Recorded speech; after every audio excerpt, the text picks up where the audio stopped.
경주마 함께 달려줄 우리 기수 여러분들을 소개해 드리죠. 월요일마다 여러분과 함께하는 분이고 개미 투자자들의 지지가 날로 늘어나고 있는 분입니다. 다각도 시장 분석의 귀재 김태형 작가 오늘도 함께합니다. 어서 오세요. 네, 안녕하세요. 김태형입니다. 자, 아침과 저녁 유튜브 아프리카 TV에서 매일매일 이제 소통을 하면서 시청자들과 이제 멘탈 관리를 열심히 하고 있는 테이버입니다. 준희집 원장 오늘도 출근했습니다. 오늘도 저와 함께 이제 시장 분위기 하나씩 짚어보도록 하겠습니다. 네, 오늘도 부탁합니다. 횡보와 하락이 이어지는 장에서도 오르는 종목이 있기 마련이죠. 이슈 분석을 토대로 해서 오를 만한 시장 트렌드를 캐치하는데 또 정평이 나 있는 분을 이 자리에 모셨습니다. 메이크잇의 이정민 본부장입니다. 어서 오세요. 네, 안녕하십니까. 여러분들의 깐부 이정민입니다. 오늘 굉장히 이재용 아나운서분하고 방송을 하게 돼서 너무나 영광된 자리고요. 오늘 솔직하고 좀 거칠더라도 소신 발언을 해서 여러분들한테 도움될 수 있는 브리핑 될 수 있도록 노력하겠습니다. 네, 솔직하고 거칠고 소신 발언 이런 거 우리 좋아합니다. 알겠습니다. 거침없이 부탁드리겠습니다. 최근 반등을 시작한 반도체 대장주들, 글로벌 반도체 전쟁 상황까지 반도체 관련주 오늘 한번 쭉 훑어보도록 하겠습니다. 그래서 이분을 이 자리에 모셨습니다. 반도체 제국의 미래를 듣기 위해서 모신 정인성 작가님, 어서 오세요. 네, 안녕하세요. 정인성입니다. 오늘은 좀 어려운 기술 관련한 이야기들을 좀 도와드리려고 나왔습니다. 잘 부탁드립니다. 오늘 기대하겠습니다. 네. 자, 오늘 시장을 달군 핫 이슈부터 여러분과 함께 나누도록 하겠습니다. 오늘 핫 이슈, 데일리 이슈는 두 개로 나눠봤는데요. 먼저 아마존 주가가 마이너스 14% 폭락을 하면서 다들 깜짝 놀랐습니다. 아마존이 어쩜 이렇게 폭락을 할 수가 있습니까? 지금 아마존뿐만 아니라 이제 그 전에 있었던 게 이제 네. 넷플릭스였죠. 네. 넷플릭스 같은 경우는 하루에 3분의 1 토막이 나기도 했는데요.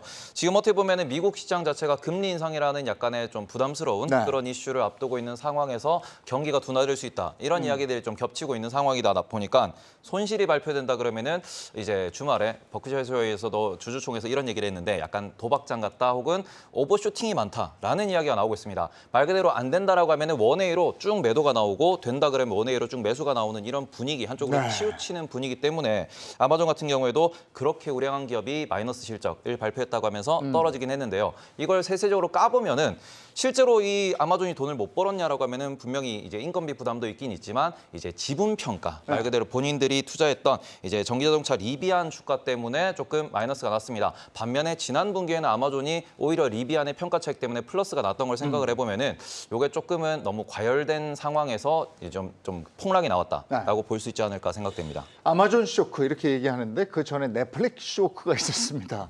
다음번 쇼크는 어디서 일어날까요? 겁납니다. 다음번 쇼크는 뭐 돌아다니면서 실적 안 좋다 그러면은 네. 충격파가 계속 가해질 겁니다. 근데 웬만한 빅테크 기업들의 실적 발표가 지금 마무리가 돼가고 있기 네. 때문에 조심스럽게 반등도 노리고 있는 분위기가 연출이 되고 있는데 제가 걱정스러운 건 서학개미든 동학개미든 칼날들을 계속 잡아 들어가고 있습니다. 네. 떨어진 칼날들을 잡아 들어가는 모습에서 저는 시장을 볼 때 항상 이렇게 거리를 두고서 일반 개인과 우리가 흔히 이야기하는 큰손, 세력이라고 보지 않습니까? 제로섬 게임이에요. 개인들도 수익 내고 나도 수익 낼 수는 없습니다. 그러니까 이런 교차점들이 지금 너무나 강인한 심리전들이 벌어지고 있는 상황에서 주가를 탄력 있게 튕겨줄 만한 트리거가 아무것도 없어요.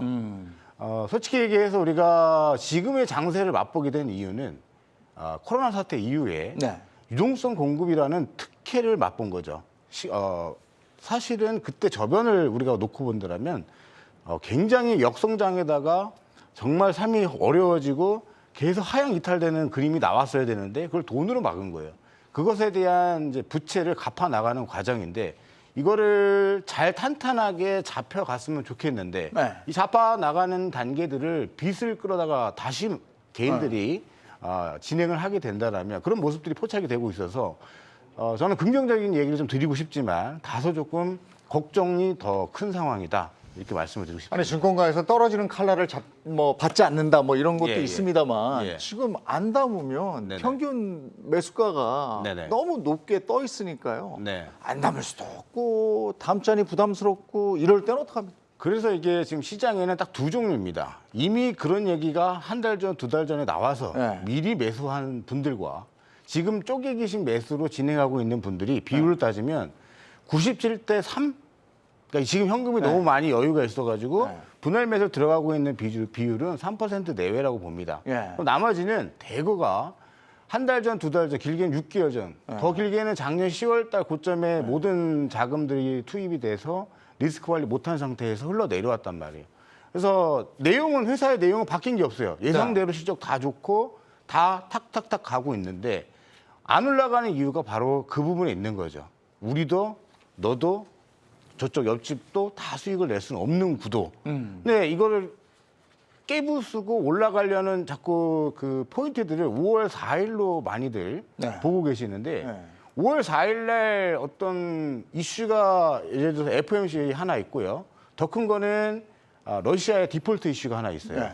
그다음에 세 번째는 노동절 연휴 끝나고 난 이후에 5월 5일입니다. 중국이 봉쇄령을 풀 것이냐. 이 부분이 가장 큰 메커니즘인데 5월 4일 FOMC 금리 인상을 해서 할 거다라는 것은 반영이 되는 듯 하다가 지난주 주 초반에 다 돼버렸어요. 수요일까지.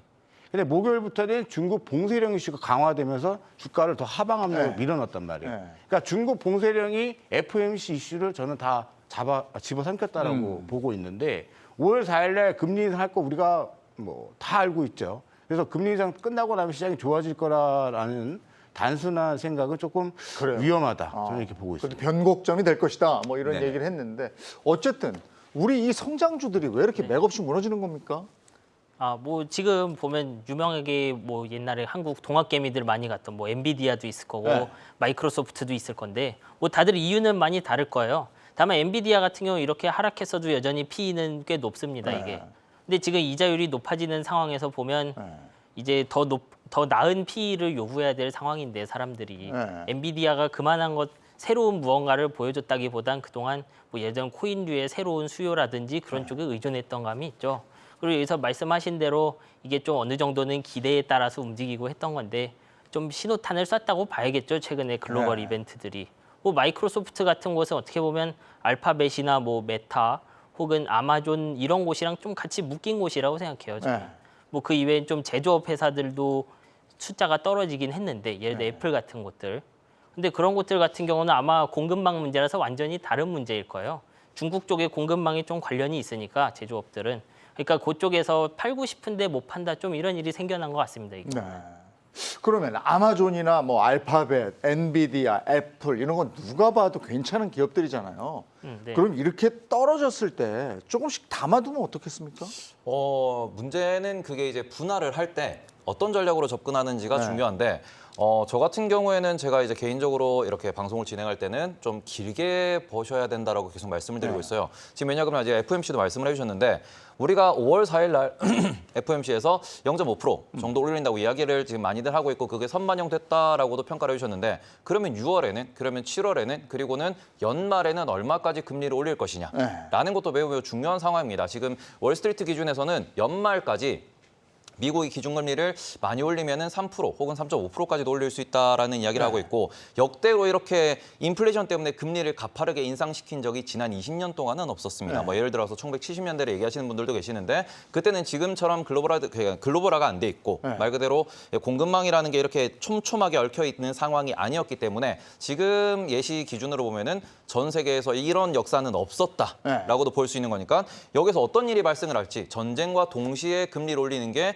도대체 경기에 어떤 영향을 미칠지 모르는 부분이기 때문에 마땅히 올라갈 만한 호재가 없다라고 하는 상황에서 떨어졌기 때문에 산다라는 거는 조금은 무서운 좀 그 시도일 수도 있다라고 생각을 하고 그렇기 때문에 이제 분할 매수 방식으로 애플이 망하지 않는다라는 건 모두가 압니다. 마이크로소프트도 안 망하는 걸 모두가 아는데 그거를 내가 막 예를 들어서 한 달에 내가 50만 원 정도 살 수 있다 그러면은 거기에서 나눠서 일정 부분씩 매수를 꾸준히 하는 것이 중요하지 내가 지금 들어가서 좀 대박을 노리겠다라는 식으로 한방 논리로 접근하기에는 좀 무섭다라고 보셔야 될 것 같습니다. 자, 4월까지 주요 성장주들의 수익률이 저렇게 무시무시하게 나왔습니다. 저런 것들을 지금 담으려니 겁도 나고 그렇다고 또 저렇게 떨어졌는데 안 담어 하는 것도 있을 거고 근데 지금 달러를 보니 달러가 이렇게 비싸니까 들어가기도 겁나고 어떻게 생각하십니까?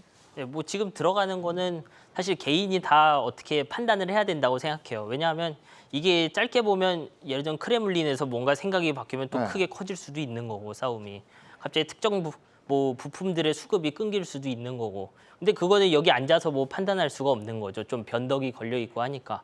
그러니까 이런 상황 자체를 인지하고 그냥 결정하고 마음 편히 먹는 것이 좋지 않은가 지금은. 전 그렇게 생각합니다. 그러니까 그 결정이 굉장히 힘들더라고요. 네. 내가 어떻게 결정을 해야 될까 이걸 고민하는데 그 도움을 우리 경주마에서 좀 드리고 싶은 건데 자 그렇다면 제가 오늘 처음에 시작하면서 우리 국내 장은 그래도 선방했습니다 이렇게 얘기를 하면서 혼날 각오로 어떻게 보면 얘기한 거예요. 왜냐하면 네이버, 카카오 이런 거 담아놓은 분들 때문에 네네. 여기는 지금 2% 넘게 떨어졌잖아요 오늘도. 네네. 예. 두 종목 다 지금 네이버 같은 경우에는 쌍바닥을 만들려다가 전고점이 깨진 상황, 카카오는 만들어가고 있는 상황입니다. 두 종목 다 뭐 거래량이 폭발되면서 투매가 나오고 있는 건 아니에요. 그러면 아까 우리 데이터 보셨지만은 빅테크 기업들하고의 하락률 단순 비교했을 때 그들보다 많이 빠지고 있는가? 그건 또 아니란 말이에요. 그러니까 우리나라 기업들이 잘 못하고 있는 건 아닌데 어쨌든 이 프레임에 갇혀 있는 거죠. 금리 인상 시기에는 성장주가 조정이고 가치주가 가야 돼. 근데 제가 이런 말씀을 드리고 싶어요. 현재 애플이 빅테크 중에는 제일 좋습니다. 1위 네. 시가총액 1위고. 근데 지금 PER로 보면은 25, 26, 28 막 이렇게 왔다 갔다 해요. 네. 25나 26 중에 걸려 있을 겁니다. 뭐 가치주라고 정평을 얻고 있는 코카콜라의 PER이 얼마냐? 23, 25 왔다 갔다 합니다. 그러면 가치주니까 코카콜라를 사야 하는가? 아니면 가치주가 아니고 성장주인데 애플을 사야 하는가? 네. 저는 당연히 애플을 삽니다. 예, 이런 차이예요. 근데 이것이 어떤 안개에 가려져 있냐면 우리가 아직 다가가 보지 못한 5월의 공포스러운 금리 인상 뒤에는 네. 시장이 어떻게 될 것인가? 우크라이나와 러시아의 이 사태는 언제 어떻게 마무리될 것인가? 조금 여담을 드리자면 5월 9일로 끝날 줄 알았던 이 열병식을 하고 푸틴이 끝날 줄 알았지만은 더 질질 끌 것 같습니다. 미국도 무기를 1조 원가량을 원조를 해주고요. 우크라이나. 그러니까 이 전쟁을 더 키워서 인플레이션을 잡을 생각은 없다. 인플레이션을 누가 득을 볼 것이냐? 미국이라는 국가가 득을 볼 것이다. 그래서 금리 인상은 당연히 하는 거예요. 그리고 파월을 저는 믿지 않는 게 원래 디플레이션을 걱정해야 된다고 작년 10월에 이야기했고 투자자들 뒤통수를 굉장히 세게 내렸었죠. 인플레이션을 바로 걱정해야 된다라고 말을 바꿨어요. 연임이 되자마자. 지금 사태가 그래서 벌어진 건데 이제 9번 할 거냐 10번 할 거냐 이거는 무의미해졌습니다. 말을 바꿀 거기 때문에. 근데 저는 0.5는 무조건 기본인데 0.75를 만약에 갑자기 서프라이즈급으로 이번 달 5월 4일에 하면은 시장이 충격파가 가해지고 0.5, 0.75, 0.75 이렇게 가려고 했는데 0.5, 0.5 두 번 후에 뭐 0.75를 갈 거다 이런 식으로 말을 바꿔주면 좀 완화된 스탠스를 바꿔준다면 시장은 반격 가능성이 있다. 앞서서 또 설명드렸던 5월 4일 날 러시아의 디폴트 이슈가 대략 있다고 말씀드렸잖아요. 1조 원 정도인데 이거는 달러가 너무 많이 쌓여 있어요. 루블화 가치도 전쟁 전 수준까지 올라와 있는 상황이고 돈을 주겠다고 하는데 JP모건 체이스가 거부하고 있습니다. 이거는 당국의 허락 없이는 우리가 받을 수가 없다. 금융 제재 기관이기 때문에 이자를 안 받겠다. 그럼 반강제적으로 디폴트를 시킬 것이냐? 디폴트는 되지 않을 거라고 저는 봐요. 그러니까 저는 너무 초점을 금리 인상보다는 앞서 말씀드린 우크라이나 사태로 인한 러시아의 디폴트 이슈와 그다음에 봉쇄 이슈 이 부분이 가장 빨리 시급하게 해결돼야 되고 봉쇄 이슈라는 트리거가 해제되는 순간 우리 앞서서 좋게 봤었던 빅테크 기업들의 반격도 가능성이 있다. 근데 어떻게 될지 모르기 때문에 계속 우리가 조심스럽게 말씀을 드리고 있는 겁니다. 아마 오늘 네이버, 카카오 담은 분들도 많이 계실 거예요. 이렇게 떨어졌으니까. 네. 근데 그런 분들은 올바른 판단을 한 걸까요? 본인이 어느 정도 기간을 두고 투자를 하시는지가 제일 중요할 것 같습니다. 지금 미국 빅테크도 마찬가지고 그다음에 국내 빅테크도 마찬가지고 어떻게 보면 테크 기업이라고 부르는 친구들의 가장 큰 강점은 숫자가 빠르게 증가한다라는 겁니다. 성장률이 연 기준으로 뭐 10에서 15% 이렇게 계속 올라간다라고 하는 거고 아마존 같은 경우도 지금 보고서가 나온 게 주가가 많이 하락했음에도 불구하고 매출은 여전히 2022년도에도 15% 정도 성장할 수 있다라는 이야기가 나오고 있는 겁니다. 네이버나 카카오 역시도 이제 꾸준히 성장을 보여주고 있는 기업이라는 점에서 이제 내가 이 기업의 성장과 함께하겠다라고 좀 장기간으로 마음을 먹고 투자를 하셨다 그러면은 괜찮을 텐데 문제는 개인 투자자의 가장 큰 좀 조급증이 사고 떨어지면 어디까지 떨어질지 모르겠다. 사고 떨어지면 팔고 더 떨어질 때 다시 사야 되는 거 아니냐 이런 식으로 약간 멘탈이 흔들리는 쪽에서부터 불안감이 시작된다라고 보실 수 있을 것 같아요. 총알은 내 주머니에 있는 돈은 내 통장에 있는 잔고는 자꾸 줄어가는데 네. 이게 자꾸 떨어지니까 더 이상 살 게 없어서 더 불안해하는 심리도 있는 거고. 네. 아까 이제 FOMC 5월 금리 인상 말씀도 해주셨는데 금리가 인상이 된단 말이에요. 그러면 이제 5월에 FOMC 금리 인상, 이제 불확실성이 해소가 됐구나라고 생각을 했더니 또 악재가 또 터져요. 다음 악재는 뭐가 있었죠? 국내 총생산 관련해서 또 악재가 있던데 말씀 좀 해주시겠습니까? 뭐 국내 낮아진 총생산, 예. 예, 뭐 미국 쪽 뭐 다 낮아지겠죠. 전 세계 지금 공급망 이슈가 생겨났으니까 뭐 그쪽 이슈가 좀 있다고 할 수 있고요. 그 이외에는 중국이 락다운되면서 역시 그 수요 자체가 줄어드는 두 가지가 있는 것 같아요. 이건 네. 뭐 연초엔 아무도 몰랐던 일들이죠. 근데 이런 상황에서 다시 주가가 올라가는데 얼마나 걸릴 것인가? 이건 뭐 아무도 모르겠지만 어떻게 분석하십니까? 저는 아까 네이버, 카카오 말씀하신 거 약간의 첨언을 네. 하자면 이렇게 얘기 드려야 될 것 같아요. 지금 들고 계십니까? 연말에 인터넷과 반도체와 자동차는 화랑입니다. 주식 방송 보지 마시고 시장을 멀리 떠나 계세요. 현금이 남아 계십니까? 한 달에 날짜를 정해서 불입을 하세요. 그렇게 해서 천천히 모아가는 전략을 추천을 드립니다.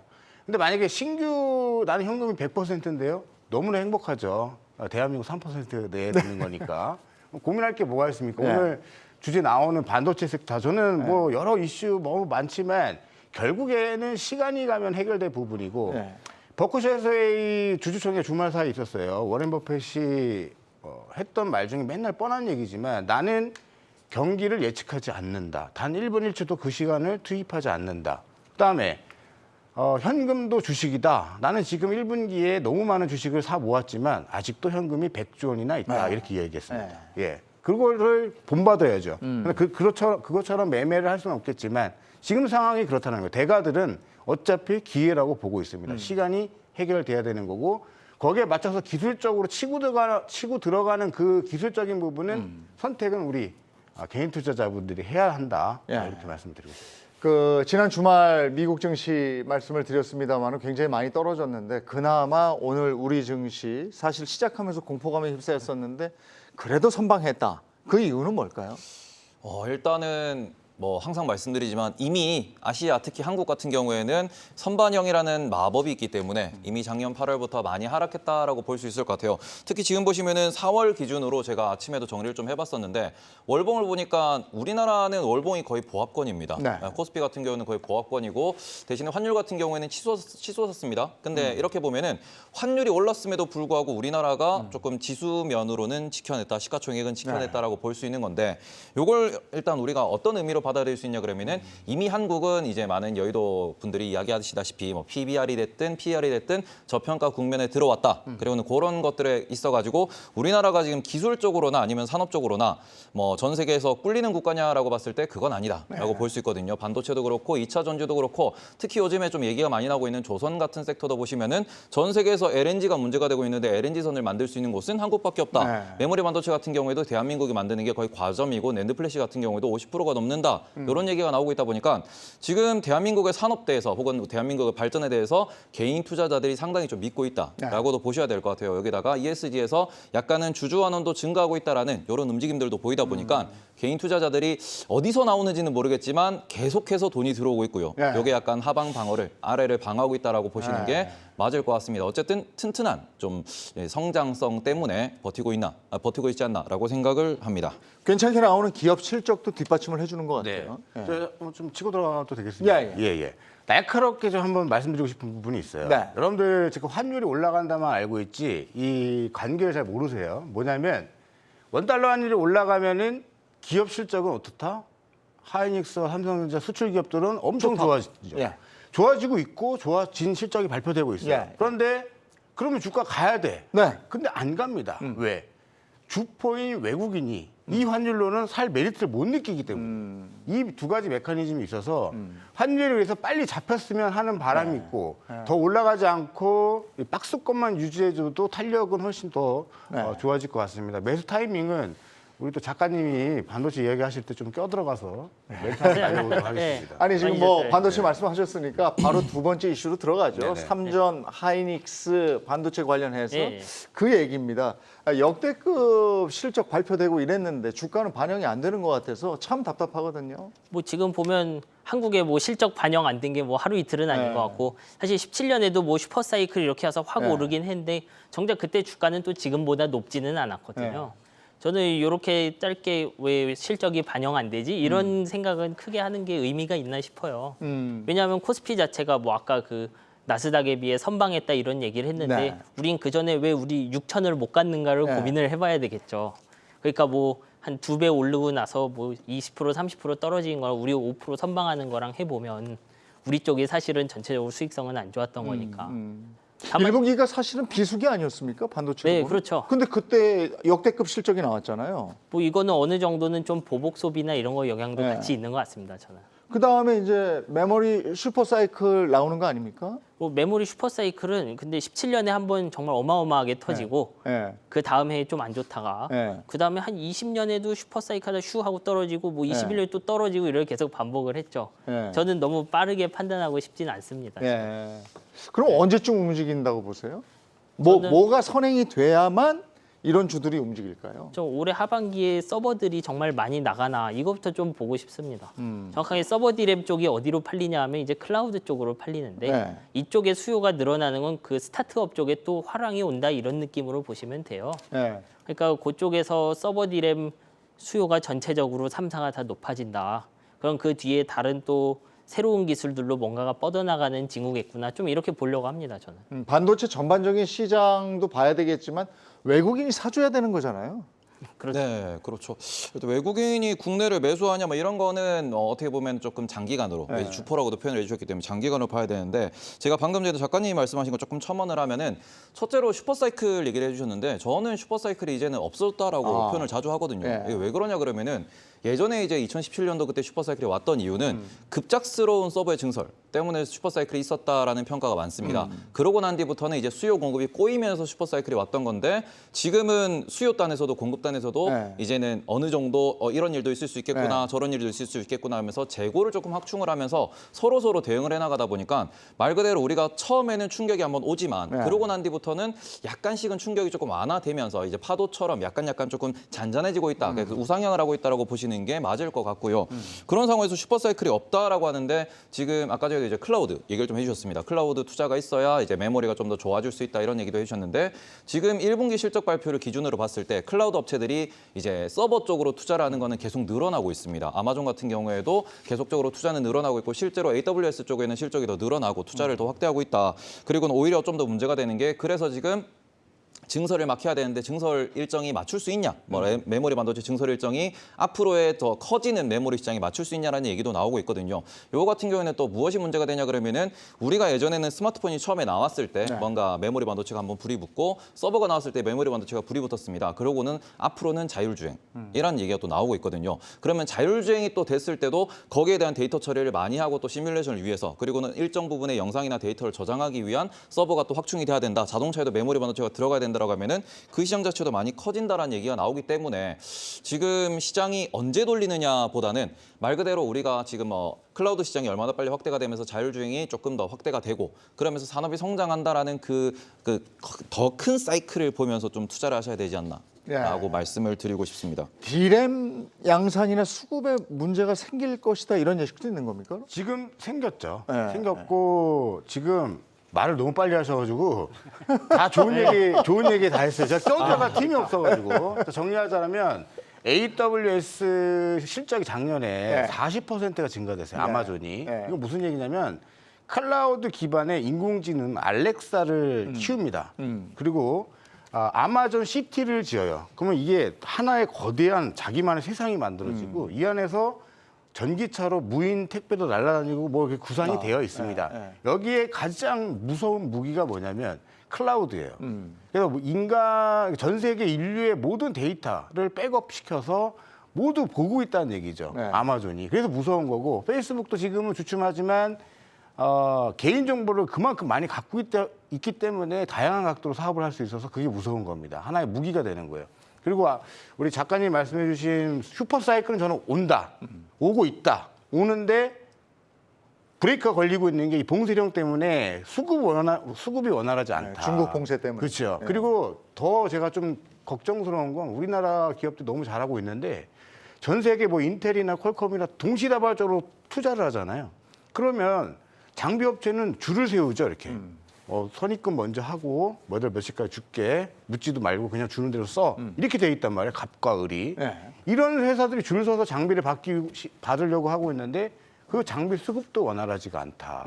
이런 상황이고 ASML 네덜란드 기업이죠. 장비 노강 반도체 장비 만드는 회사인데 1년에 만들 수 있는 대수가 45대밖에 안 됩니다. 한 대 2천억짜리예요. 그럼 45대밖에 못 만드는데 천상계 기업이에요. 우주에서 외계인이 만든 기업 같아요. 이 기업밖에 못 합니다. 인텔도 이거를 만들려고 하다가 실패했고. 근데 이 부분에 있어서 지금 장비도 받아서 설비 증설 일자도 맞춰야 되는데 모든 게 꼬여 있는 거죠. 그래서 너무나 좋은 이 슈퍼 사이클이 다가오고 있는데 그거를 빨리빨리 못 하고 있는 게 투자자도 답답한 거고 이 부분도 분명히 주가 탄력도를 떨어뜨리는 한 요인이 될 수 있다라고 보고 있습니다. 그 4월에 개인 순 매수 기업을 한번 볼까요? 그 기업을 보면 삼성전자가 1위죠, 여전히. 1위고요. 네. 거의 70% 자금. 그죠? 예, 그다음이 이제 아까 우리가 얘기했던 네이버, 하이닉스 이렇게 가는 거죠. 네네. 예. 그렇죠. 그러면은 삼성전자, 카카오 지금 뭐 나오고 있습니다만은 이런 걸 계속 담는 우리 개인 투자자들은 지금 잘하고 있는 거냐? 이 부분은 어떻게 생각해요? 돈이 있어서 담고 계시다 그러면 잘하고 있는 거고 제발 본인이 산 다음에 내가 산 자리부터 주가가 가길 바라지 마세요. 그리고 본인이 들어간 자리가 저점이야라는 망각 속에서 주식 투자를 행하시면 안 됩니다. 겸손해지시고 전문가들이 아무리 나와서 좋은 얘기를 해주고 여기가 저점이라고 하더라도 그거는 그냥 참고만 하세요. 시장의 저점은 아무도 맞출 수가 없습니다. 다만 제가 한 가지 약속드릴게요. 제가 20년 넘게 주식 투자를 하면서 공통적인 사항이 있습니다. 그 좋았던 분석은 다 끝내놨고 성장성이 담보가 됐는데 그 짧은 2, 3년 군대 한번 갔다 오면 되는 시기인데 안 보면 되는 시기고 아예 그렇죠. 그래서 자꾸 보니까 문제다 그렇죠. 이거죠. 그렇죠. 그래서 예전에는 영혼이 있는 투자자 존 템플턴 경우는 이런 말을 합니다. 섬으로 여행을 가버려요. 아하. 연락을 취하려거든 편지를 보내라. 전화도 아니고. 근데 지금 우리가 그런 여건이 안 되죠. 아침에 눈만 뜨면은 주가 지표가 다 보이고. 확인하죠. 스마트폰으로 언제든지 화장실에 다 확인이 되는데. 그래서 이런 경우들 때문에 여러분들이 좀 패닉 바잉 하실까 봐. 지금 패닉 바잉을 하고 계신 거예요. 자꾸 싸다고 하고 좋다고 하고 야 이런 실적인데 이거 안 사고 뭐 사? 라는 마인드로 접근하고 계시는데 그것과 실전에서 쪼개기식 매수하는 이 부분은 다른 거다. 도박의 비유를 해드리고 싶네요. 자꾸 이건 내가 생각하는 저점이야 담아. 또 저점이야 담아. 예. 이건 아니라는 거예요. 그러니까 이럴 때 덮고 있을 필요도 있다는 거예요. 그렇죠. 한 템포 물러섰다가 돌아가는 거 확인하고 살려고 예를 들어 3천만이 남아 있었어. 이거를 100만씩 살려고 그랬는데 기다렸다가 튕겼어요. 나머지 여기서 한 방에 사도 되죠. 같은 관점이라면. 근데 그래서 그걸 모르겠으니까 답답하니까 이러는 거예요. 제가 여기서 한 가지 좀 더 말씀을 드리고 싶은 거는 저 같은 경우에는 지금 뭐 대형 종목은 얘기해도 되죠. 제가 하이닉스를 좀 오랫동안 사고 있습니다. 한 2주, 3주 정도 동안을 매일 사고 있어요. 그리고는 제가 이제 아침이나 저녁 때도 말씀드리는데 저는 적어도 6월, 7월까지는 매일 살 거다. 그리고는 또 말씀을 드려요. 죄송합니다. 전저점이 9만 원입니다. 9만 원까지 빠져도 살 거다라는 식으로 이제 본인이 어떻게 보면 이제 PBR 기준으로 봤을 때 하이닉스가 9만 원이다라는 거는 보고서에 보시면 다 나와 있는데 그런 걸 봤을 때 얘는 정말로 시장이 안 좋고 정말 시장이 안 좋을 때 여기까지 빠질 수도 있겠구나. 그런 얘기를 하고 전저점 차트도 좀 장기 차트를 놓고 보시고 장기 시황을 보시면서 내가 적어도 2달, 3달 혹은 6개월, 1년 동안 분할 매수를 하는 거를 이제 좀 실천을 하셔야 개인 투자자로서는 어차피 개인들은 이제 대출만 아니면은 그 돈을 딱히 집 사고 차 사고에 이제 그 뭐 유학 보내는 거 아니면은 돈 쓸 일이 없습니다.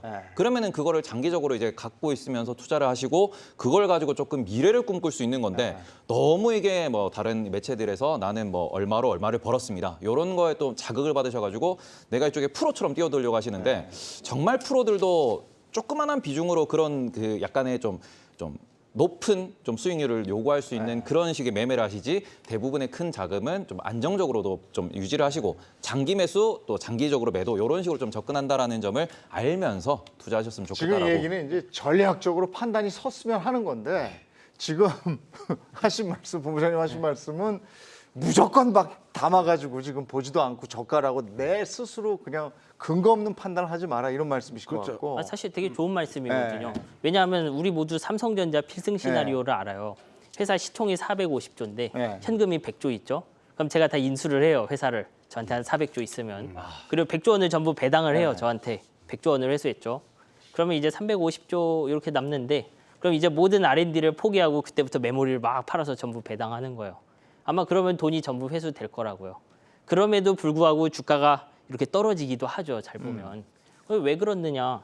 저는 이거 저점이라고 생각하고 샀는데 이거 주식시장이잖아요. 상대는 팔았죠. 거기도 고민하고 팔았겠죠. 아마도. 그러니까 아마 둘 중 한 명은 맞고 틀리고 할 거라고요. 이게. 그러니까 여기서 제가, 네. 더 말씀하시죠. 네. 그러니까 저는 이 겸손해야 된다는 얘기 되게 중요한 것 같아요. 여기서. 조금 이제 아유 긍정적인 말씀드리면 또 안 되는데 아니 긍정도 한번 주세요. 한번 우리가 드릴까요? 그동안 너무 우리가 힘드니까. 지금 판을 네. 볼 때 도박판에 이런 말이 있죠. 여기 판에서 누가 호구인지 모르면 너가 호구다. 자, 여러분들 호구되지 마세요. 자, 삼성전자라는 종목을 봤을 때 네. 되는 종목은 맞습니다. 네. 제가 제 손가락 다 걸 수 있어요. 네. 그만큼 저평가고 만약에 애플 살래 삼성전자 살려고 그러면 저는 삼성전자 사겠습니다. 그냥. 근데 이걸 말씀드리고 싶었어요. 지금 여기 지분이 빠져나간 것만 생각하시는 말이에요. 네. 계속 팔았다. 네. 56, 57에서 왔다 갔다 하던 수급이 51이 되니까 난리 난 것처럼 이야기합니다. 이걸 뒤집어 생각해 보세요. 51%를 그들도 들고 있습니다. 어떻게 해결할까요? 나중에 결국 주가가 오르는 방향으로 틀어져 나가야 된다. 네. 다만 이랬을 때 연기금이 사주면 좋은데 연기금이 국내 주식 비율이 투자할 수 있는 게 16.5%예요. 네. 그중에 3.5%를 늘렸다 줄였다 할 뿐 이미 살 수 있는 현금은 다 썼습니다. 연기금도. 이 조항을 좀 우리 새로운 정부에서 풀어줘가지고 OECD 국가 중에 사실 연기금의 주식 투자 비율이 제일 작거든요. 좀 늘어져가지고 우리나라에 정말 대표할 수 있는 좋은 기업들을 쌀 때 살 수 있게끔 너무 간절히 바랍니다. 듣고 계시는지 모르겠어요. 그러면 지금 이제 반도체 전체 한번 생각해 볼게요. 네. 그 반도체 전체로 한번 가보죠. 대만 기업을 뺄 수가 없어요. 네, 그렇죠. TSM. 그러면 대만 기업하고 업체력도 있지라. 근데 또 미국으로 가서 인텔이 한다고 그랬잖아요. 예. 그러니까 요것도 관계를 우리가 얘기 안 할 수가 없어요. 어떻게 돼가고 있습니까? 일단 이 최근에 가장 큰 뉴스는 인텔이 포기했던 파운드리를 재진출한다고 한 거죠. 네. 일단 그 산업을 약간만 설명드리면 반도체는 원래 그 설계도를 만들고 설계도에 따라서 그 제조해주는 두 과정으로 나뉘는데요. 네. 이제 파운드리라는 회사는 여기서 그 설계도대로 만들어주는 회사를 말하는 거예요. 그리고 이제 설계 제조를 전부 다 하는 회사들이 뭐 인텔 같은 회사들인데 이제 원래 그래서 파운드리 시장은 수많은 그 미국의 팹리스들을 고객으로 받으면서 대만의 TSMC랑 그리고 한국의 삼성전자가 이렇게 두 개로 둘이서 시장을 이 양분이라고 하긴 그렇고 네. TSMC가 과반 그리고 나머지 중 나머지 한 20% 삼성전자 나머지 대만의 작은 팹리스들이랑 글로벌 파운드리가 차지하고 있는 그런 구조였거든요. 근데 최근에 이제 인텔이 들어오면서 이 양강 체제가 좀 크게 변할 가능성이 생긴 거죠. 네. 왜 크게 변했다고 말씀드릴 수 없냐 하면 이 파운드리 산업이 생각보다 그 진입 장벽이 높고 그 고객의 신뢰가 중요해서 그렇습니다. 사실은 아직은 많이 지켜봐야 됩니다. 인텔이 잘할 수 있는지 아닌지. 그리고 대만 같은 경우는 이미 그 철옹성 같은 벽을 가지고 있기 때문에 네. 대만은 대만은 아마 인텔의 진출과 관계없이 계속 지금처럼 잘 나가긴 할 겁니다. 네. 다만 삼성전자가 이 파운드리는 대만한테 밀린다고 해도 전체 그 반도체 시장으로 보면은 메모리를 이미 크게 가지고 있기 때문에 네. 뭐 매출이나 규모 혹은 투자 여력에서는 밀리지 않을 걸로 봅니다. 저는. SK 하이닉스는 어떤 거예요? 지금 인텔의 한 부문을 인수했다는 얘기도 들었고, 아, 그다음에 예. 또 ARM을 네. 뭐 인수한다 이런 얘기도 있고 말이에요. 일단 그 인텔의 사업부 인수한 거는 인텔의 그 낸드 사업부. 이제 한국이 메모리 반도체를 주로 파는데 네. 이 메모리 반도체도 크게 보면은 우리가 그 CPU에 바로 붙여 쓰는 네. D램이라는 거랑 그리고 그 우리 SSD 같은 저장 매체를 만드는 낸드 플래시로 나뉘죠. 네. 원래 인텔도 CPU만 하는 게 아니고 그 낸드를 만들고 있었는데 그 낸드 쪽 사업을 인수한 겁니다. 하이닉스가. 이제 어떻게 보면 이거는 둘의 이해가 좀 맞아 떨어졌다고 봐야 되겠죠. 이제 하이닉스 같은 경우는 원래 낸드 시장에서 시장 점유율이 4등, 5등 이렇게 왔다 갔다 하는 회사였거든요. 그리고 그게 인텔이랑 좀 비슷했어요, 규모가. 그럼 인텔을 인수함으로써 시장 점유율이 그 2등에서 3등 사이로 확 뛰어오르겠죠. 그러면 시장 점유율도 올라갈 것이고 그리고 인텔 입장에선 파운드리도 해야 되겠고 그리고 사업도 좀 집중할 필요가 있는데 왜냐하면 2등한테 심하게 쫓기기 시작했으니까. 그래서 사업 부분을 다각화하고 현금을 한 10조 가까이 얻어내기 위해서 뭐 그랬다고 봐야 되겠죠. 그럼 하이닉스가 ARM을 인수하면은 이거는 시너지를 낼 수 있는 겁니다. 저는 그거는 앞으로 암으로 어떻게 할 것이냐에 달린 것 같아요. 원래 이 암이 여기까지 넘어온 히스토리는 엔비디아가 인수하려다 실패해서 넘어온 거겠죠. 네. 원래 그 엔비디아 그 미국의 팹리스 업체인데 네. 우리 인공지능 관련해서 GPU 파는 회사죠. 네. 이 회사가 거의 50조 가까운 돈으로 암을 원래 인수하려고 했거든요. 네. 근데 그 국가 안보상의 이유랑 그리고 그 독과점 문제 때문에 이게 인수를 실패해 버렸죠. 엔비디아가. 그럼 엔비디아가 이제 인수를 못 했는데 문제는 암이라는 회사가 그 안드로이드나 그 암 관련 칩에서는 굉장히 중요한 회사인데 이 회사의 자본력이 좀 딸려요, 실제로는. 그러니까 전 세계 그 돌아다니는 칩의 가장 많은 양, 인텔보다도 많은 양을 암 설계를 쓴다고 생각하시면 돼요. 뭐 1년에 2억 개, 3억 개씩 아마 칩이 나갈 건데 그럼에도 불구하고 회사 매출은 2조 원밖에 안 되거든요, 보면. 이 2조라는 게 무슨 의미냐? 이제 그 시장조사나 이런 데 기관들을 보면요. 칩 하나, 아까 뭐 설계도 만든다는 설명을 드렸잖아요. 칩 설계도 하나 만드는데 이제 뭐 7나노, 5나노 공정 하려면 5천억, 6천억씩 들어요. 근데 그러면 매출 2, 3조 원으로 어떻게 할 수 있겠나요, 이게? 그러니까 암 자체도 이제 지금 소프트뱅크 소유긴 한데 누군가 좀 자본력을 땡겨줄 수 있는 회사랑 좀 같이 있고 싶긴 할 거예요. 네. 근데 문제는 이런 회사를 인수하려면 아까 말한 엔비디아 같은 회사 아마 그 암을 실제로 쓰는 회사 중 하나이기 때문에 암의 다른 고객들인 퀄컴, 뭐 브로드컴, 삼성전자 뭐 수많은 회사들이 다 싫어할 거예요. 그 마찬가지죠. 퀄컴이 인수해도 다 싫어할 겁니다 아마. 퀄컴 제외한 나머지 암 관계 회사 싫어할 거고 삼성이 인수하면 훨씬 싫어할 거고 인텔이 인수한다 그러면 난리가 나겠죠 아마. 그러니까 컨소시엄 얘기가 나오고 그럴 때 이제 좀 어떻게 보면 AP 진출 안 할 거고 SK그룹 같은 곳 그럼 그런 데가 들어와서 일단 인수하고 좀 시너지 거리를 찾는 형태가 아닐까 좀 그런 생각합니다. 진짜. 우리는 그 생각도 해봐요. 저 미국의 대통령이 반도체 요 동그란 거 들고 웨이퍼. 예. 이거는 국가 기간 산업이고 국가의 안보와 직결된 산업이다. 이렇게 하면서 반도체 산업이 재편되는 것이 아니냐 이런 생각을 했거든요. 뭐 반도체 산업 이건 생각하기 나름인데 어떻게 보면 2010년대에도 한번 반도체 산업의 재편이 있었죠. 네. 이게 원래 전 세계 반도체 제조와 설계는 모두 미국이 가지고 있었습니다. 잘 보면. 그 옛날에는 이제 프로그래밍을 하면 당연히 CPU를 위해서 프로그래밍을 했고요. 네. 그럼 CPU 설계는 누가 합니까? 인텔이 하죠. 제조도 누가 하냐? 인텔이 했죠. 그러니까 모든 것을 다 미국이 갖고 있던 시절이 있었어요. 장비까지 포함해서. 뭐 노광기 빼고 다 가지고 있었던 거죠, 미국이. 근데 이게 끝나고 나니까 이제 이런 일이 생깁니다. 모바일이 생기고 그 인공지능 칩이 생기는데 이 설계들이 인텔이 없었어요. 네. 그 모바일 칩 설계는 아까 말했던 암에 있었고 그리고 인공지능 관련과 엔비디아에 있었죠. 근데 이 회사들은 전부 파운드리랑 같이 일을 해왔거든요. 그러면서 한 번 변화가 생긴 거예요. 그러니까 칩의 점유율이랑 쉽게 말하면 최종 칩이죠. 그리고 제조의 점유율은 미국에서 빨려 나간 거죠. 그리고 요번에 변화는 어떻게 보면 미국이 시도하는 거에 가깝죠. 그렇게 뺏긴 제조의 점유율을 다시 미국으로 좀 가지고 오겠다. 왜냐? 말씀하신 것처럼 웨이퍼 들고 안보에 직결되니까. 이게 왜 안보에 직결되느냐? 그 중국의 하이실리콘 보시면 돼요. TSMC랑 거래가 딱 끊기니까 회사 자체가 칩 설계를 할 수 없게 돼 버렸죠. 왜냐하면 이게 설계 제조가 그냥 1대1로 해줘하면 그대로 해주는 건 아니거든요. 그 제조해줄 파운드리를 염두에 두고 설계를 하는데 화웨이 입장에서 TSMC를 염두에 두고 설계했는데 TSMC 끊겨버린 거죠. 그걸 보니까 이제 제조 점유율을 찾아오겠다 생각하겠죠. 아마 그런 면에서는 변화가 또 일어나고 있는 겁니다. 근데 우리 개인 투자자들 입장에서는요. 그 다른 얘기는 잘 모르겠고, 그러니까 우리 삼성, SK 하이닉스가 예. 이런 변화의 소용돌이 속에서 계속해서 반도체는 1등만이 살아남는 시장이라는데 계속해서 1등을 할 수 있겠느냐? 10년 후에도, 20년 후에도 계속 1등 할 수 있겠느냐? 이걸 알고 싶어요. 뭐 그렇게 멀리 보는 건 어려운데 일단 이게 한국의 대부분 포트폴리오 메모리지 않습니까? 네. 근데 메모리는 어떻게 보면 좀 좋아요. 앞에서는 인텔이 제조 점유율을 뺏기면서 대만 TSMC로 넘어간 얘기를 했는데 전체적으로 보면은 각종 종류 반도체가 늘었어요.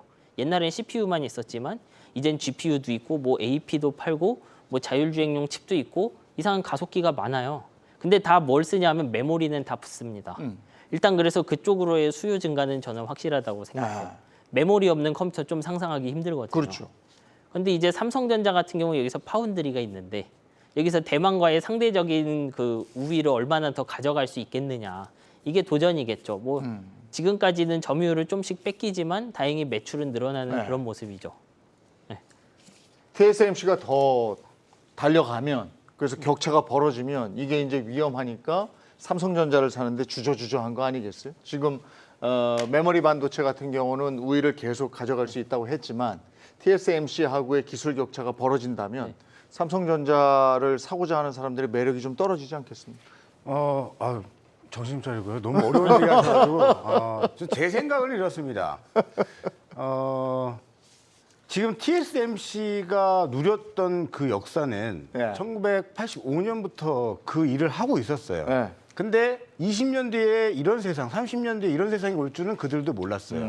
자기 일을 열심히 하고 있었는데 시스템 반도체가 엄청나게 쓰이기 시작하는 세상에 도래를 한 온 거죠. 거예요. 예. 그랬더니 원래 일을 하고 있던 이 회사에 외주를 줄 수밖에 없는 거죠. 네. 그러다가 메모리 강국인 우리나라, 저는 그러니까 점유율이 이렇게 변동을 있을 수 있지만 당분간 향후 40년에서 50년은 메모리 우리가 역전 안 당합니다. 오히려 50년 뒤에 파운드리 시장을 우리가 TSMC를 역전할 가능성은 있다라고 봐요. 왜냐하면 오늘 기사에서도 점유율이 뭐 19, 18 나오다가 1% 정도 떨어진 것 같다가 호들갑 떨면서 지금 기사를 냈는데 지금 여건이 어려운 여건 속에서 낸 지지율입니다. 근데 이걸 얼마 만에 달성한 거냐? 7년 만에 달성했어요. 그러면 한국인의 이 DNA는 대단하다. 아마 엄청 겁먹고 있을 겁니다. TSMC가. 그러면 20, 30년 지났을 때는 18에서 25, 30 점점점 올라갑니다. 반도체는 규모의 경제가 이미 TSMC가 되어 있기 때문에 이게 지금 굉장히 위상이 높여 보이는 거지. 만약 시장 거꾸로서 동시에 시작했으면 못 들어와요. 반도 TSMC가 삼성전자 메모리 못 들어오는 거랑 똑같은 위치죠.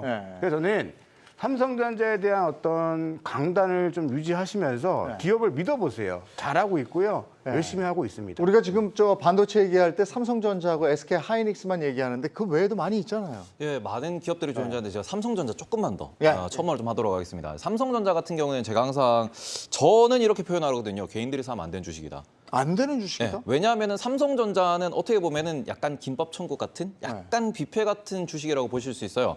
삼성전자 같은 경우는 스마트폰도 팔고 있습니다. 그리고는 메모리 반도체도 팔고 있는데 가전제품도 팔고 있고요. 전장 사업도 하고 있는데 비메모리 파운드리도 하고 있죠. 근데 이걸 하나하나 나눠보면 지금 우리가 파운드리 관련돼 가지고는 TSMC를 얘기하고 있습니다. 메모리 반도체 같은 경우에는 마이크론이나 SK 하이닉스를 얘기할 수 있고요. 국내에서 파운드리도 이 DB하이텍이라는 기업이 따로 있습니다. 어떻게 보면은 각각의 맛집들은 우리가 이제 밥집을 갈 때도 맛집 같은 경우에는 여기는 갈비탕을 잘해 하면은 갈비탕을 먹으러 가는 건데 약간은 이제 사람들이 모여가지고 뭐 먹지 싶으면은 약간은 뭐 뷔페라든지 김밥 천국을 가는데 약간은 그런 느낌이기 때문에 주가 수익률로는 조금은 삼성전자가 기대에 못 미칠 수 있다라는 점은 개인 투자자들이 확인을 하면서 우량하고 실패하지 않는 기업이다라는 거지 여기가 수익률이 매우 좋을 것이다. 라는 식으로 접근하시면 안 된다라고. 아니 그래도 지금 500만이 담고 있는데 그래도 개인이 하면 안 된다고 그러시면 현명하게 투자를 하셔야 되니까. 네, 저는 저는 이 이제 부분에 있어서 반대 이야기를 말씀드리겠습니다. 저는 개인 투자자들의 깐부니까요. 자, 이거 과거를 우리가 볼 필요가 있는데 2008년도 서브프라임 위기 이후에 3년간 박스권에 갇힌 게 삼성전자였어요. 그러고 나서 시간이 지났는데 몇 배 올랐느냐? 6배 올라갔습니다. 지금이 그러지 말라는 법이 없고요. 실적은 충분히 반영이 되고 있다. 저는 뭐 10만 전자 이야기하고 계시는데 장기적으로 보면 15만 전자다. 매수는 지금 사면 된다라고 말씀 못 드리겠으나 그런 어떤 밸류를 갖고 있는 것이고 삼성전자의 어떤 이 여러 가지 다양한 멀티플을 진행하고 있는 건 저는 다양한 포트폴리오라고 봐요. 오히려 번 돈으로 새로운 영역으로 진출을 해서 만들고 있는 멀티플이 넓어진다는 측면에서 저는 장점이라고 보고 있고 물론 이제 르노 삼성에 진출해서 실패했지만 애플이 왜 자율주행카와 전기차에 계속 진출을 합니까? 소니도 마찬가지고 샤오미도 마찬가지예요. 한 곳에만 올인하지는 해서는 도태가 됩니다. 그래서 애플이 내재화를 굉장히 잘 해놨죠. 자기네 AP를 맞죠? 자기네가 AP 직접 만들어가지고 직접 내재화해서 자체적으로 생산한단 말이에요. 앞으로 삼성이 가야 할 길은 그 길입니다. 다만 여기 여담으로 불편한 얘기를 좀 드리자면 5월에서 6월에 퀄컴의 AP가 이제 TSMC의 파운드에 맡겼었잖아요. 네, 그렇죠. 그게 이제 결과가 나올 거예요. 맡겼더니 삼성 너네 발열 문제가 심해. 그래서 우리는 TSMC한테 맡길래부터 해서 주가 빠지기 시작했거든요. 네. 근데 만약에 중국 IT 반도체 전문가들 뭐라고 그러고 있냐면 설계 문제다 이건. 만드는 사람들의 문제가 아니라 너네가 설계가 애초에 발열이 많이 나오게 만든 거다. 그러면 이제 재판 때 올라가는 거예요. TSMC도 발열이 있다는 얘기가 지금 나오고 있는데 5월, 6월 생산된 물량이 딱 까서 봤는데 발열이 있다? 그러면 삼성전자는 거기서 땅 치고 올라갈 트리거가 또 될 수 있다. 근데 여기서 네. 문제점이 이제 같은 ARM 베이스인데 애플은 발열이 없어요. 애플은 없다. 네. 예, 뭐 이거 사실 되게 큰 그림인데 예. 애플 이제 설계랑 제조가 둘 다 영향을 미쳐요. 뭐 자동차 만들 때 자동차 안전 설계랑 자동차 그 강철들이 그 안전도에 같이 영향 미치는 것처럼 그 삼성 파운드리가 어떻게 만들었냐랑 퀄컴이 어떻게 설계했냐 이 두 개가 좀 합쳐지죠. 네. 그리고 그 뒤에서는 이제 아까 말한 암이라는 회사가 기초 설계를 제공해요. 근데 전체 그림을 보면 이번 스냅드래곤 발열 이슈는 한 절반 정도는 그 기준을 애플이라고 생각하면은 네. 절반 정도는 좀 암 쪽에도 문제가 있는 것 같아요. 왜냐하면 그 요번에 나온 그 TSMC 4나노로 만든 디멘시티, 네. 뭐 캐시도 좀 더 많이 넣고 그렇게 했는데 그 애플칩 그 5나노 공정으로 만든 TSMC 5나노 애플칩이랑 비교했을 때 TSMC 4나노에서 나왔는데 발열이랑 성능이 좀 안 좋아요, 애플보다. 그러니까 여기서 분명히 설계 기여도가 있는 거죠. 그렇죠.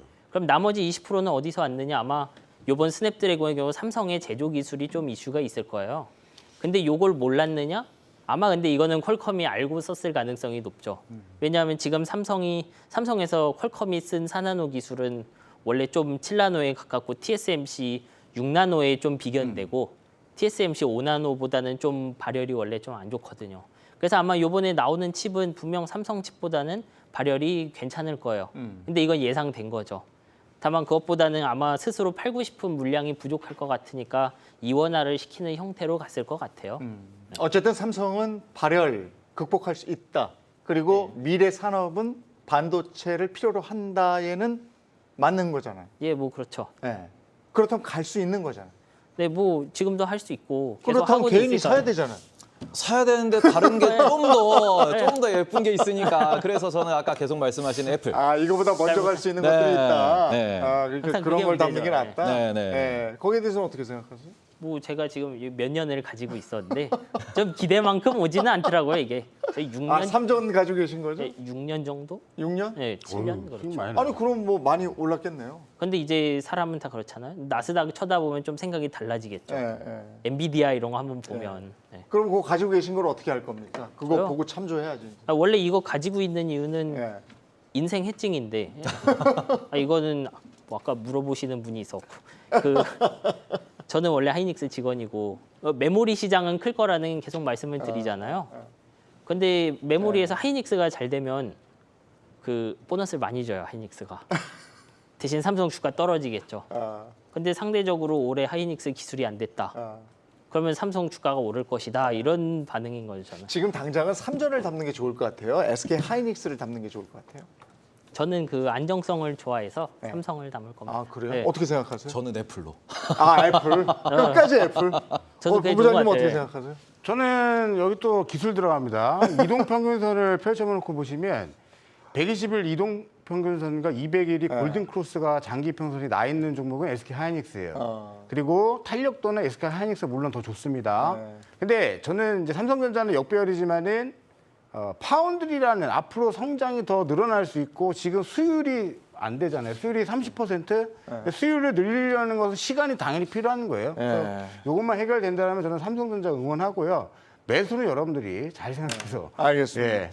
자, 오늘 뭐 반도체 뭐 업황 전반적으로 알아봤는데 우리 이 영향을 끼치는 게 증시 전반에 영향을 끼치는 일정들이 있어서 그거 좀 소개해 주세요. 자, 이번 주에 아주 중요한 일정들이 많이 나와 있습니다. 자, 5월 2일 미국의 4월 ISM 제조업 지수가 발표가 되고요. 그리고는 5월 3일 날 한국의 4월 소비자 물가 지수가 발표가 됩니다. 4일에는 미국의 4월 ISM 서비스업 지수가 발표가 되고요. 5월 5일 날 새벽이죠. 가장 중요한 이제 미국 FOMC 금리 결정과 이제 파월 의장의 인터뷰가 예정되어 있습니다. 그리고 5월 6일 날 미국의 4월 실업률도 발표가 됩니다. 자, 저걸 보면 FOMC 얘기를 계속 했었는데 이게요. 저게 하나가 해결이 되면 또 나오니까 뭘 중점적으로 봐야 됩니까? 뭐 저라면 그냥 눈 감고 있겠습니다 지금. 아니 저 진짜 요 보지 마라. 아니 우크라이나 전쟁 터지면서 갑자기 네온 같은 거 터지잖아요. 예. 그거를 어떻게 알겠느냐 이거죠. 심지어 그 업계에 있는 사람들도 그걸 알았겠느냐 이거예요. 왜냐하면 이거 당연히 늘 사올 수 있는 가스라고 생각했을 텐데 살펴봐라 그러니까 이거 그 러시아에서 우크라이나로 원자재 한번 수출한 다음에 우크라이나가 가공한 거였잖아요. 지금 이런 난제 속에서 뭘 어떡하겠냐 이런 말씀이신 것 같고 본부장님은요? 메커니즘은 지수는 이렇게 묵혀 있죠. 그리고 삼성전자, SK하이닉을 통해서 지수는 이렇게 박스권에 갖춰져 네. 있지만 틈새 종목군들은 계속 움직입니다. 이거는 초보자분들이 접근하기 매우 어려운 시장이고 녹록지 않아요. 절대 틈새 종목 움직인다고 해서 따라잡으려 하지 마시고 제가 이만큼 해드릴 수 있는 테마주라든가 많지만 말을 아끼는 이유는 어려운 파동으로 움직이기 때문이에요. 차라리 내가 물린 종목을 어떤 종목인지 잘 분석해서 장기적 계획을 짜고 길게 가자. 들어가는 게 그렇죠. 알겠습니다. 간단하게 한 말씀. 자, 5월 달에는 0.5% 확정입니다. 6월에는 얼마나 오를까요? 그리고 동시에 QT가 5월부터 시작될지 6월부터 시작될지 속도는 얼마나 될지 뭐 그런 것들에 대해서 분석이 정말 많습니다. 말이 많기 때문에 당장 가긴 어렵고 그러니까 조금 지켜보시는 게 좋은 전략이지 않을까. 팔지만 마시고 좋은 종목 잡고 계시면은 좋은 결과 있을 것 같습니다. 길게 보자. 네. 불확실성이 계속되고 있지만 그래도 길게 보자. 그리고 마음 딱 잃지 마시고 저희 경주만 함께 하시면서 성투 전략 세워보시기 바랍니다. 오늘 여기까지 하고요. 내일 다시 뵙겠습니다. 고맙습니다.